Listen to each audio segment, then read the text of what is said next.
What's up guys, and welcome back to the West Side, where today we are diving in with the brand new CRBN TruFoam Waves. I've had about 5 hours of playtime with all 3 shapes that I've used so far. And so I'm gonna go ahead and give you my first impressions on it. The Waves are CRBN's brand new power paddles that they're bringing to the table. There's some pretty steep competition right now, so let's see if these Waves can hold up to the challenge. But before we dive in, make sure you guys stick around till the end of the video, because I'm gonna be telling you how you can win this brand new CRBN TruFoam Waves 3. You definitely don't wanna miss out on that, so make sure you stay tuned. I wanna start off with one of the most asked questions that I've gotten this past couple of days, which is, are the TruFoam Waves the same as the TruFoam Genesis? What's so different about them? Well, first of all, these are gonna be power paddles. The Genesis were more classified as like an all-around, all-court paddle. These are definitely gonna be power paddles. There is a brand new core design within these TruFoam Waves that I can't really share any details with until the 22nd. Just know that these are power paddles, and there is gonna be a considerable step up from the Genesis. And the one key difference that I noticed between the Waves and the Genesis is gonna be the dwell time. CRBN said that they were going for more dwell time with these new foam cores, and I think they got exactly what they were looking for. The dwell time is gonna be increased compared to the Genesis. And this can be a really good or bad thing depending on if you like more dwell time. I know some people like more dwell time because they like to shape their shots.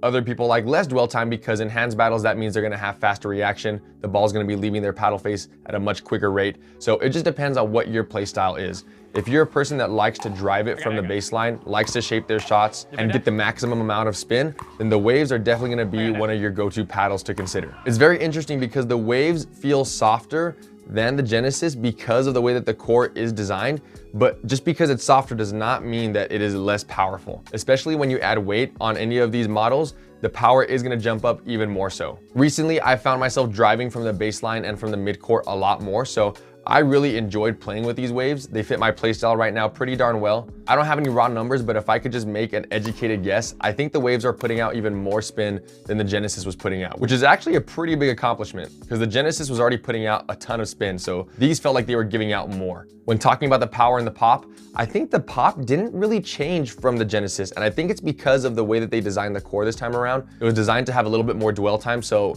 whenever I would get into hands battles, I didn't notice a big jump up in pop. When it comes to power, with these forehand and backhand drives, you could definitely feel that there was an increase in power. It's not gonna be top tier because again, right now, I think the Boomstik is still gonna be the gold standard. That's gonna still have the first place for a lot of people, where they put that as their #1 power paddle, or at least the most powerful paddle. And I think that's gonna stand for quite some time.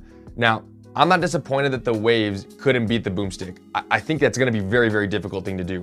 If you beat the Boomstik, you might be in that danger zone where you're probably illegal. But I will admit, I was expecting a little bit more power from the Waves. I think I'm just spoiled right now because my Boomstik just puts out so much power, and a lot of other foam paddles right now, like the Gearbox GX2, J2 NF, Flick F1, a lot of other foam core paddles are putting out lots of power. So I was really hoping that CRBN can top those paddles, but I think right now, it's neck and neck with some of these other foam cores. There's gonna be some really steep competition that they have to face. And I think that one feature where it's gonna distinguish itself a little bit more from the other foam core paddles is gonna be that dwell time. It's not gonna have like a really stiff core like the J2 NF or the Enhanced 4.5. So if you like more plush feeling foam core paddles, then these are gonna be right up your alley. I think adding weight to these paddles definitely increased the power even more so. And I think that was the same case with the Genesis. Once you put weight on it, it started creeping into that lower tier of power category. I think in this case, the Waves are staying at just the mid tier of power with their just bare naked stock form.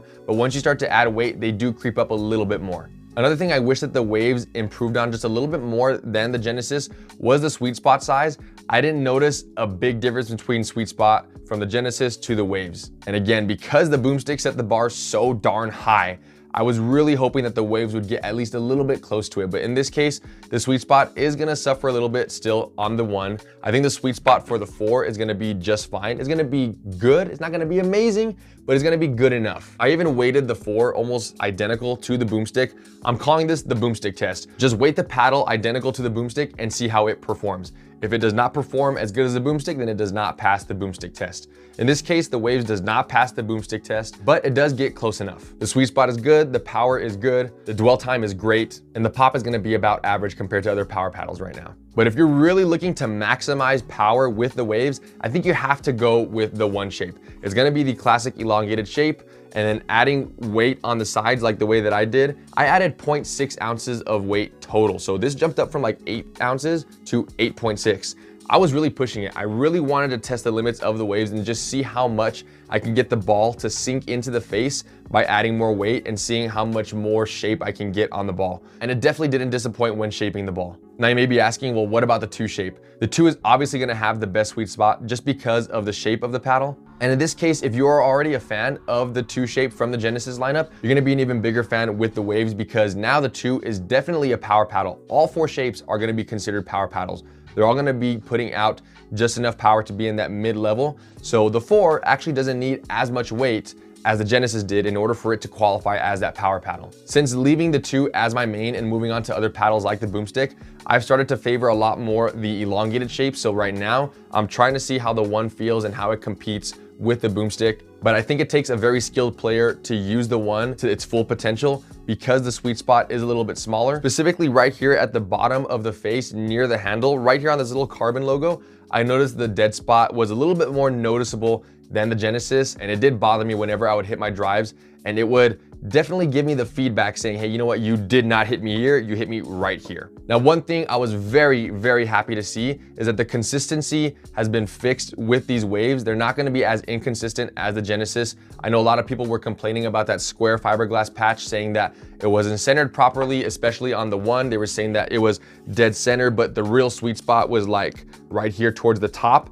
And I could definitely attest to that because when playing with the 1 from the Genesis, it did have some inconsistent hits and drives. But in this case, with their redesign, the consistency is gonna be fixed. So if you were kind of griping about that from the Genesis lineup, you're definitely gonna be happy with the way that the Waves are gonna perform consistently. Now, the good news is that if you're an average player, you're probably not gonna have to warranty your paddle because it's a very durable paddle. I think since the launch of the Genesis, Carbon has proved themselves to be makers of some very durable paddles. So I think nothing's gonna change in this case with the Waves. Now, when it comes down to the price, you'll be happy to hear that these are not gonna have a price increase from the Genesis. They're gonna cost the same amount, which is, if I'm not mistaken, $280. You can knock that down by 10% with code WestsidePB. I do get a small kickback if you use my code, and it is greatly appreciated. Now, when making the decision of whether or not you should purchase the Waves, it really just depends on what paddle you already have.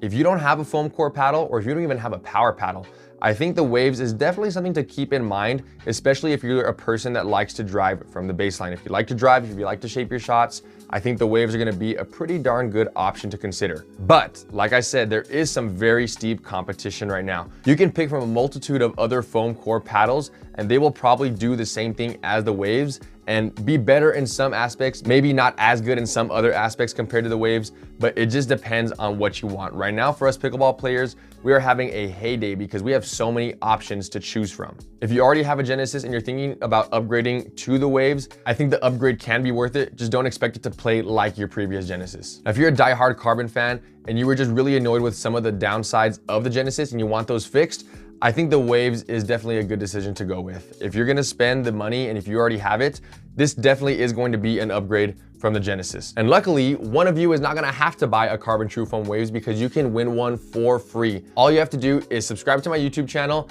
like this video, and follow me on my TikTok. My TikTok handle will be linked down below in the description, and I'll also pin it in the comments to make sure that you guys know where to go. You have to be subscribed to my channel and following my TikTok account throughout the entire duration of the giveaway in order to make sure that you are entered. Make sure you read all the rules and details in the description so you don't miss out on this chance. I really enjoy doing these giveaways for you guys because this is just, again, my way of saying thank you to all of my viewers, all of you guys who have been sticking with me since the very beginning, always encouraging me and supporting me through your comments, through your likes. All that stuff means the world to me. You guys are awesome. I could not do it without you guys. So this is just my humble thanks to you. But that is gonna wrap it up. Hopefully you guys enjoyed this first impressions about the Waves. What do you guys think of them so far? One thing I didn't consider is that they also got an upgrade in looks. I really am digging this gray and blue colorway. But are you thinking about picking one of these paddles up? If you are, what shape are you getting? Let me know what paddle you're using right now. I'm very curious to see your opinion on whether it's worth it or not to upgrade from whatever paddle you're using to a CRBN TruFoam Waves. Hopefully you guys enjoyed this video. If you did, hit that like button. If you want to see more content like this, hit that subscribe button. Enjoy the rest of your day, and I'll see you guys again on the West Side.